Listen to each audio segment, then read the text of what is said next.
Hello, investors. In one of our previous videos, we analyzed that any rule-based strategy has four key components. Now, in this video, we will look at each of them in more detail.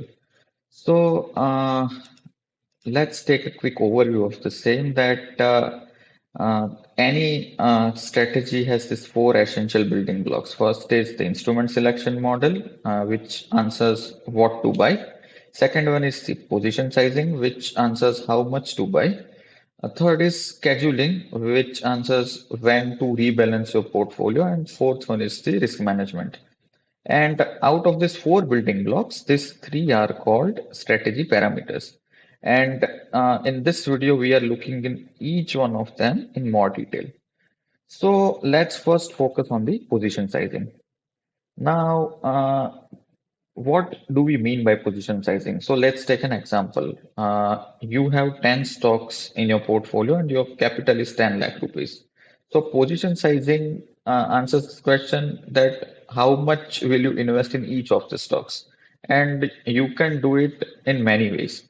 So on Sharply, we support three methods as of now. First is equal weight, where you will allocate 1 lakh rupee each in each of the 10 stocks.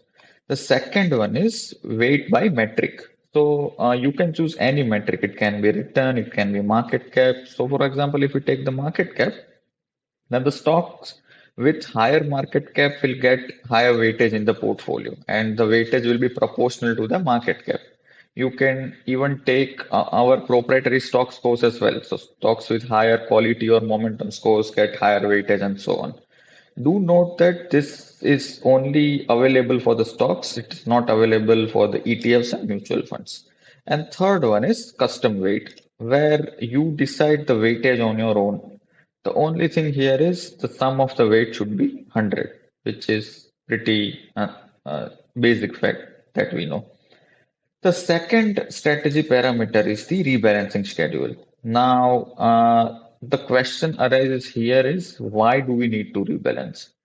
Now, the answer is in two parts. First is to allocate the weightages. So, for example, if you have given equal weightage to each of the stocks, then after a certain point in time, the price of the stocks changes. Now, the stocks which are going up will get higher allocation down the line compared to the stocks that are falling. So, to maintain the weightages, you will need to rebalance your portfolio periodically. And secondly, you will be selecting stocks based on a set of rules. Now, you check these stocks that are they passing all the rules on a periodic basis, let's say monthly. And some of the stocks won't be passing all the rules that are set by you.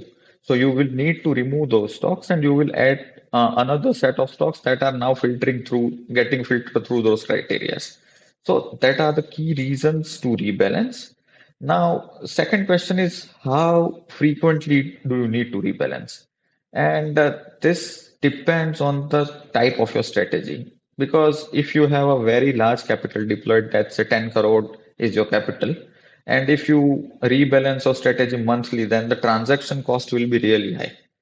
But that doesn't mean that you shouldn't rebalance your portfolio frequently if the capital is large, because the key reason or key factor here is the type of the strategy. So if you are deploying a momentum strategy, then you will need to rebalance more frequently compared to a value-based strategy because momentum as a signal decays faster compared to other factors. So the rebalancing frequency will vary as per your strategy. Now on Sharply, when you open the strategy parameters in the backtesting panel, you are given the rebalancing schedule on the left hand side. So we provide frequency from 1 week up to 1 year. So 1 week, 1 month, 3 months, 6 months, and 1 year. And not only that, we also allow you to select a specific day or date as well. So if you are rebalancing weekly, you can rebalance on every Tuesday or Wednesday or Thursday. If you are rebalancing monthly, then you can select any date. Like if you want to rebalance on 15th of the month, you can easily do that. In case of quarterly, you can select the month. So either it can be like January, April, and so on, or February, May, and so on. So you have total flexibility in selecting the rebalancing schedule. Now, the third and most important strategy parameter is the risk management. But risk management on Sharply works a little bit different compared to the brokers. So the risk management on Sharply is based on the position level, not based on the order level. For example, if you set a trailing stop loss of 10% and you buy 100 shares of Reliance at 2,800, the 10% is 280, so your stop loss will become 2520. Now Reliance goes down to 2700, your stop loss remains at 2520, right? Now you add another 50 shares of Reliance at 2700. So now your average price of your complete position will go down to 2767. And on this, your stop loss will automatically change to 2490.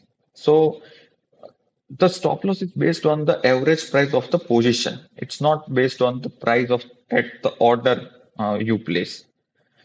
Now, on Sharply, we support three type of risk management. First is trading stop loss.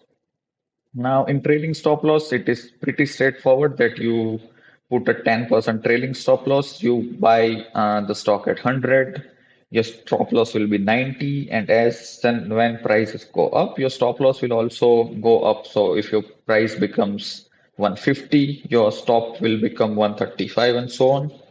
The second one is pretty interesting, which is called fixed stop with drawdown protection. So if the price goes down after you buy, the fixed stop loss will be there, but after a price starts going up and reaches to a certain level, a trading stop loss will be triggered.